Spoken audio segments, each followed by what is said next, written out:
అందరికీ నమస్కారం. ఇదిరా మ్యాటర్కి స్వాగతం. వైసీపీ నాయకులకి ఓటమి భయం పట్టుకునిందా?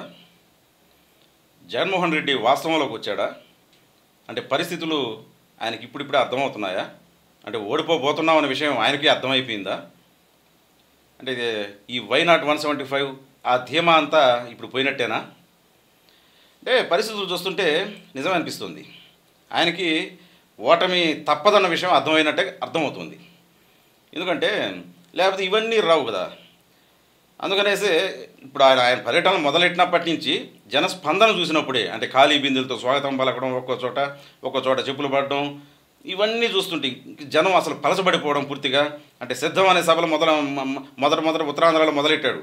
అప్పుడు భారీగా జనం కనిపించారు. అంటే 6 జిల్లాల నుంచి భారీగా జన సమీకరణ చేశారు, భారీగా ఖర్చు పెట్టారు, కోట్ల రూపాయలు ఖర్చు పెట్టారు, భారీగా జన సమీకరణ చేశారు. వీళ్ళంతా ప్రభుత్వ అనుకూలత తీవ్రంగా ఉంది, రాష్ట్రంలో ఈసారి మనకు తిరుగు ఉండదు అనే భావన ఆయన కలిగేలా చేసింది. ఆ ఫీలింగ్స్ మొదటి సభలు, సిద్ధం సభలు, ఒక 2-3 సభలు సూపర్ సక్సెస్ అయ్యాయి. 4వ సభకు వచ్చేసరికి పేలవంగా ముగిసింది. అంటే వాళ్ళు భారీగా చెప్పారు, అంటే 2 మిలియన్ల మంది వస్తారంటే 20 లక్షల మంది జనాలు వస్తారు అనేసి భారీగా ఆర్భాటంగా ప్రకటనలు చేశారు. ఆ తీరా చూస్తే 3 లక్షల మంది కూడా కనపడాల. అంటే గ్రీన్ మ్యాట్లు కూడా వేశారు. దాంతో గ్రీన్ మ్యాట్లు వేసి ఆ గ్రీన్ మ్యాట్ల వ్యవహారం బయటపడింది ఆ సభతో. అంటే ఇలా కూడా చేయొచ్చా అని ప్రతిపక్ష నాయకులతో పాటు అందరూ ఆశ్చర్యపోయారు. అంటే జనం లేని జనాన్ని కూడా క్రియేట్ చేసి చూపించొచ్చా ఈ విధంగా అన్నట్లుగా ఆ గ్రీన్ మ్యాట్ సభలతో. ఇంకా అక్కడి నుంచి అంటే టీవీలో చూసే జనాలకి భారీగా జనం కనిపించవచ్చు, కానీ అక్కడ వాస్తవంగా వేదిక మీద ఉన్న వాళ్ళకి అర్థమవుతుంది కదా ఎంత జనం అంటారు. అక్కడి నుంచి ఆయనలో కొంచెం విశ్వాసం సడలినట్టుగా కనిపిస్తుంది అక్కడి నుంచి. ఆ తర్వాత వెంటనే ఇంకా డైరెక్ట్గా జనాల్లోకి వెళ్ళాలనే ఉద్దేశంతో బస్సు యాత్రను మొదలెట్టాడు. అది కూడా తనకి బాగా పట్టున్న రాయలసీమ నుంచి మొదలెట్టాడు. సరే, రాయలసీమ ఏరియా కాబట్టి కొంచెం అటు ఇటుగా పర్వాలేదు అనిపించే విధంగా, అంటే సూపర్ సక్సెస్ ఏం కాలేదు కానీ అవి పర్వాలేదు అనిపించే విధంగా కొన్ని ప్రాంతాల్లో జనం పెద్దగా లేకపోయినా మిగతా ప్రాంతాల్లో కొన్ని ప్రాంతాల్లో అటు ఇటుగా జనం వస్తూ ఉండడంతో పర్వాలేదు అనిపించే విధంగా జరిగింది అక్కడ రాయలసీమ వరకు. ఆ తర్వాత కోస్తా నుంచి వచ్చేసరికి జనం పూర్తిగా పలచబడిపోయారు. 100 ఎకరాలతో ప్రారంభించిన సభలు 10 ఎకరాలు దిగజారిపోయాయి. 10 ఎకరాల్లో కూడా జనం కనిపించిన పరిస్థితి. ఆ వచ్చిన జనం కూడా జగన్మోహన్ రెడ్డి మైక్ అందుకోగానే వెళ్ళిపోవడం మొదలవుతుంది. ఈ పరిస్థితులన్నీ చూస్తుంటే ఆయనకి విశ్వాసం సడలినట్టుగా కనిపిస్తుంది. అంటే వాస్తవంలోకి వచ్చాడు. ఈ 5 ఏళ్ల పాటు తాడేపల్లి ప్యాలెస్లో కూర్చొని తనకు అనుకూలంగా మాట్లాడే వాళ్ళకి మాత్రమే అపాయింట్మెంట్లు ఇస్తూ, అంటే పరిస్థితులు బాగాలేవు, ప్రజలు మనకు వ్యతిరేకంగా ఉన్నారు అని వాస్తవ పరిస్థితులు చెప్పేదాన్ని ప్రయత్నించిన ఎవరిని కూడా దగ్గరికి చేరనివ్వకుండా చేస్తూ, తనకు అనుకూలంగా అంటే మందే విజయం, ఈసారి కూడా తిరుగుండదు అని మాట్లాడే వాళ్ళకి మాత్రమే అపాయింట్మెంట్లు ఇస్తూ, వాళ్ళు చెప్పే మాటలు మాత్రమే వింటూ, అంతా మనకు అనుకూలంగానే ఉంది, ప్రజలందరూ కూడా హ్యాపీగా ఉన్నారు, మనం ఇచ్చే డబ్బులతోటి అందరూ ఎంజాయ్ చేస్తున్నారు జనం అంతా కూడా, ఎవరికి ఎలాంటి కష్టమూ లేదు, జగనన్న పాలన, జగనన్న దేవుడు అంటున్నారు జనం అంతా అని చెప్పే వాళ్ళని మాత్రం దగ్గర తీసుకుంటూ వచ్చాడు ఆయన ఇంతకాలం కూడా, 5 ఏళ్ల పాటు కూడా. దాంతో మనకు తిరుగులేదు అన్నట్టుగా ఆయన వ్యవహార శైలి కూడా అట్టే జరిగింది. ఇంకా ఆయన ప్రతిపక్షాల పైన పెడుతున్న కేసులు అవన్నీ అలాగే కొనసాగిస్తూ వచ్చాడు. దాంతో చంద్రబాబుని ఎలక్షన్కి 6 నెలల ముందుగా చంద్రబాబుని అరెస్ట్ చేయించే సాహసం కూడా చేసేలా ఇలాంటివే చేసాయి. అంటే ఇలాంటి భ్రమలు, అంటే మనం ఏం చేసినా మనకు తిరుగులేదు అనే భ్రమల్లో ఆయన నెట్టేసి, ఆయన ఆ భ్రమల్లో ఉండడం వల్లనే చంద్రబాబుని అరెస్ట్ చేయించే సాహసం కూడా చేశాడు ఓ విధంగా. ఎంతమంది వారిస్తున్నా ఆ రోజులో ప్రశాంత్ కిషోర్ కూడా అన్నాడు, వద్దని వారించినా కూడా ఆయన వినలేదు అని. చంద్రబాబుని అరెస్ట్ చేసే సాహసానికి కూడా పూనుకున్నాడు ఆ రోజున, అంటే ఎలక్షన్కి 6 నెలల ముందుగా. ఇంత చేశాడు. ఎప్పటికీ వై నాట్ 175 అంటున్నాడంటే ఇంకా ఆయన విశ్వాసం అలా ఉన్నింది అప్పుడు. అంటే అంతకుముందు జరిగిన స్థానిక సంస్థల ఎలక్షన్స్లో ఏకపక్షంగా క్లీన్ స్వీప్ చేయడం, కుప్పంలో కూడా గెలుచుకోవడం స్థానిక సంస్థలు, ఈ విధంగా ఆయన విశ్వాసం విపరీతంగా పెంచేసాయి. ఇంకా అన్నీ మనమే గెలిచేస్తాం, కుప్పం అసెంబ్లీ కూడా మనమే గెలిచేస్తాం. మధ్యలో ఎమ్మెల్సీ ఎలక్షన్లో ఓటమిని కూడా చాలా తేలిగ్గా కొట్టిపారేశారు సజ్జల రామకృష్ణారెడ్డి లాంటి వాళ్ళంతా. వాళ్ళంతా మన ఓటర్లు కాదు అన్నట్టుగా జగన్మోహన్ రెడ్డి నమ్మించి దాన్ని కూడా చాలా తేలిగ్గా తీసుకున్నాడు జగన్మోహన్ రెడ్డి. కానీ దాంతో వాస్తవ పరిస్థితులు అర్థం కాల. ఈరోజు జనాల్లోకి వచ్చేసరికి, 5 ఏళ్ల తర్వాత జనాల్లోకి వచ్చేసరికి ఇప్పుడు తెలుస్తున్నాయి. ఇంతకాలం పరదాలు కట్టుకొని తిరుగుతున్నాడు, ఎలాంటి నిరసనలు, జనాల ఎక్స్ప్రెషన్స్ ఇవన్నీ కూడా ఆయన తెలిసిందిలే, పరదాలు కట్టుకొని తిరిగేవాడు.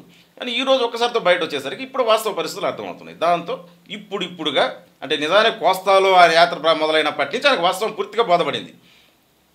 నిజానికి అదే సర్వేలు కూడా అవే చెప్తున్నాయి. కోస్తా నుంచి అటు ఉత్తరాంధ్ర వరకు టీడీపీ జనసేన క్లీన్ స్వీప్ చేయబోతోంది అని చెప్తున్నాయి. ప్రతి సర్వే కూడా అవే చెప్తున్నాయి. రాయలసీమలో ఇంతో ఇప్పుడు జగన్మోహన్ రెడ్డికి వచ్చే సీట్లన్నీ కూడా రాయలసీమ నుంచి రావాల్సిందే తప్ప ఈ పక్క అంతా మొత్తం క్లీన్ స్వీప్ అయిపోతాయి. ముఖ్యంగా గుంటూరు, కృష్ణా, గోదావరి జిల్లాలో అయితే క్లీన్ స్వీపు, అసలు ఒక సీటు కూడా వచ్చే అవకాశం కూడా పెద్దగా కనబడట్లేదు అన్నట్టుగా చెప్తున్నాయి ఏ సర్వే తీసుకున్నా కానీ.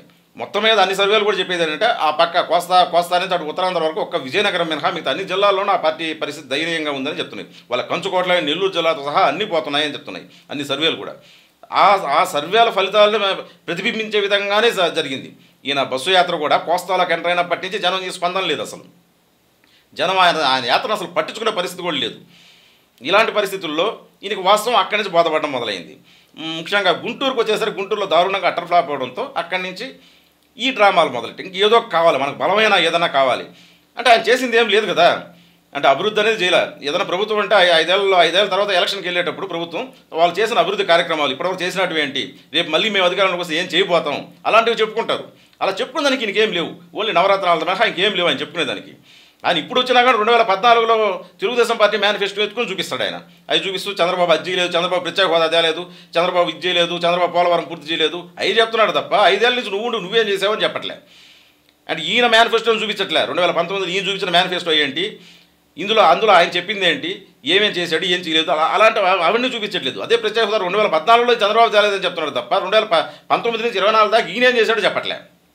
చెప్పలేని పరిస్థితి, చెప్పుకోలేని పరిస్థితి ఏమీ లేదు. అభివృద్ధి అన్న మాటే లేదు. సంక్షేమం ఎంతవరకైనా చెప్తాడు. మొన్న చూస్తే ఆ పెన్షన్ల విషయంలో డ్రామాలు ఆడాడు. వాలంటీర్లను పంపించి అవ్వాతాతల్ని మంచాల మీద తీసుకెళ్ళి పెన్షన్లు ఇప్పించడం అవంతా ఎందుకు? వాళ్ళ ఇళ్ళకే చేర్చచ్చు కదా. ప్రభుత్వ అధికారులు ఉన్నారు కదా, సచివాలయ సిబ్బంది ఉన్నారు కదా, ఓన్లీ వాలంటీర్లను వాడొద్దని మాత్రమే చెప్పింది ఈసీ. దాన్ని తెలుగుదేశం పార్టీ వాళ్ళు ఏదో అడ్డుకున్నట్టుగా, ఆ తెలుగుదేశం పార్టీ చంద్రబాబు నాయుడు కత్తిెత్తుకొని నిలబడినట్టుగా, వీళ్ళు ఎలా పెన్షన్ తీసుకుంటారో చూస్తాను కత్తిెత్తుకొని నిలబడినట్టుగా కార్టూన్లు వేస్తారు సాక్షిలో. అంటే పెన్షన్లు అనేటివి ఏదో జగన్మోహన్ రెడ్డి క్రియేట్ చేసినట్టు, జగన్మోహన్ రెడ్డి హయాంలోనే కొత్తగా ప్రారంభించిన పథకం అయినట్టుగా వృద్ధాప్య పెన్షన్లు అనేటివి అన్నట్టుగా క్రియేట్ చేసి ఈయన అవ్వాతాతలను ఆదుకుంటున్నట్టుగా, ఈయన లేకపోతే ఎవరు బతకలేరన్నట్టుగా, జనాలు బతకలేరన్నట్టుగా క్రియేట్ చేసి వాళ్ళ మంచాల మీద తీసుకెళ్ళి ఇప్పించడం, ఆ డ్రామాలన్నీ ఆడారు. అంటే జగన్మోహన్ రెడ్డి మళ్ళీ గెలవకపోతే మీకు అసలు పెన్షన్లే రావు అన్నట్టుగా క్రియేట్ చేయడం కోసంగా ఈ విధంగా రకరకాల డ్రామాలు. ఇలాంటి డ్రామాలు వీటితో అవసరం ఉండదు కదా. అభివృద్ధి అనేది చేసి ఉంటే, అంతో ఇంతో అభివృద్ధి అనేది చేసి ఉంటే ఎంతో కొంత తన మార్కు. ఇప్పుడు తెలంగాణలో కేసీఆర్ మార్కు ఉన్నాయి కొన్ని. ఆయన సచివాలయం కట్టించాడు, అలాగే కాళేశ్వరం ప్రాజెక్టు, ఇన్ని అవకతవకలు అనేది పక్కన పెడితే ఆయన మార్క్ అనేది కొన్ని ఉన్నాయి. ఇక్కడ ఆయన మార్క్ ప్రాజెక్ట్స్ ఉన్నాయి కొన్ని, కేసీఆర్ మార్కు. ఇలా జగన్మోహన్ రెడ్డి చెప్పుకున్న దానికి ఏమున్నాయి? ఈ 5 ఏళ్లలో ఆయన మార్క్ ఏముంది?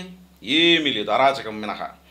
ప్రతిపక్ష నాయకులపైన కనిపించిన నోరెత్తిన వాళ్ళపైన కేసులు పెట్టడం, అడిగిన ప్రభుత్వాన్ని ప్రశ్నించిన వాళ్ళపైన కేసులు పెట్టి జైల్లో వేయించడం. ఒక ఎంపీని రఘురామకృష్ణరాజు, ఆయన పార్టీ ఎంపీఏ, ఆయన సస్పెండ్ కూడా చేయలే ఆ పార్టీ నుంచి, ఆయన రిజైన్ చేయలే. అంటే రెబల్గా ఉన్నప్పటికీ ఆయన పార్టీ ఎంపీఏ. ఆ ఎంపీని తీసుకుపోయేసి ఆయన్ని రాజద్రోహం కేసు పెట్టి, ప్రభుత్వాన్ని విమర్శించాడని ఆయన మీద రాజద్రోహం కేసు పెట్టి ఆయన తీసుకెళ్ళి దారుణంగా హింసించి దాని వీడియో కూడా చూశారట. అంటే వాళ్ళు పోలీసులు ఆయన కొడుతూ వీడియో కాల్ చేసి జగన్ చూపించారట. రఘురామకృష్ణరాజు స్వయంగా చెప్పాడు. అది వీడియో కాల్ చేసి చూపించాడు. అది ఎంత క్రూరత్వం, అది ఎంత అరాచకం, అది ఎన్ని జరుగుతూ ఉన్నాయి.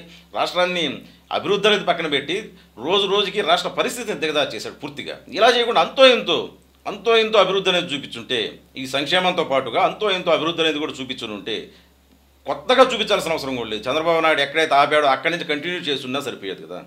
అంటే రాజధాని విషయంలో కావచ్చు, పోలవరం విషయంలో కావచ్చు, అన్నింటిలో కూడా అంతో ఇంత వచ్చేది చిత్తశుద్ధిని చూపించుంటే ఈరోజు ఈ దయనీయమైన పరిస్థితి వచ్చేది కాదు కదా. జగన్మోహన్ రెడ్డికి సానుభూతి కోసం వెంపలాడాల్సిన దయనీయమైన పరిస్థితి వచ్చేది కాదు కదా.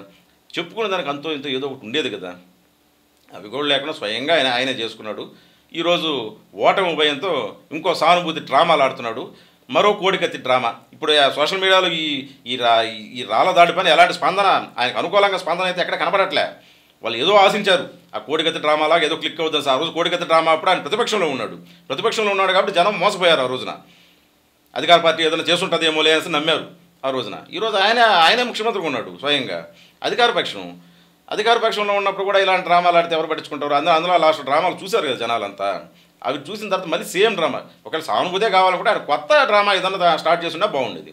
అదే సేమ్ డ్రామా, అదే కోడికత్తి డ్రామా 2 ఆడితే జనాలు మరీ అంత పిచ్చోళ్ళ, అంత అమాయకుల, అంత పిచ్చోళ్ళ ఈయన నమ్మడానికి, మళ్ళీ ఇంకోసారి కూడా నమ్మడానికి, ఇంత అరాచకం జరిగిన తర్వాత కూడా మళ్ళీ ఇంకోసారి కూడా నమ్మడానికి అంత అమాయకుల, అంత పిచ్చోళ్ళ. మరి చూడాలి. ఇంకా వచ్చే నెల రోజులు ఇంకిన్ని జిమ్మిక్కులు చేస్తాడు. అంటే వైసీపీ నాయకులకి అదే గట్టిదేమా, ఏదో ఒకటి చేస్తాడులే జగనన్న, ఎలక్షన్ లోపల ఏదో ఒకటి చేస్తాడు, ఏదో ఒక సంచలనం క్రియేట్ చేస్తాడు, ఏదో ఒక సానుభూతి, ఏదో ఒక విషయంలో సానుభూతి తెచ్చుకుంటాడు అనేది వాళ్ళ గట్టి నమ్మకం. చూడాలి వాళ్ళ నమ్మకం నిజం అవుద్దు. మరి ప్రతిపక్షాలు జగన్మోహన్ రెడ్డి సానుభూతి డ్రామాలను ఎంతవరకు అడ్డుకోగలవు చూడాలి. ఇది మ్యాటర్.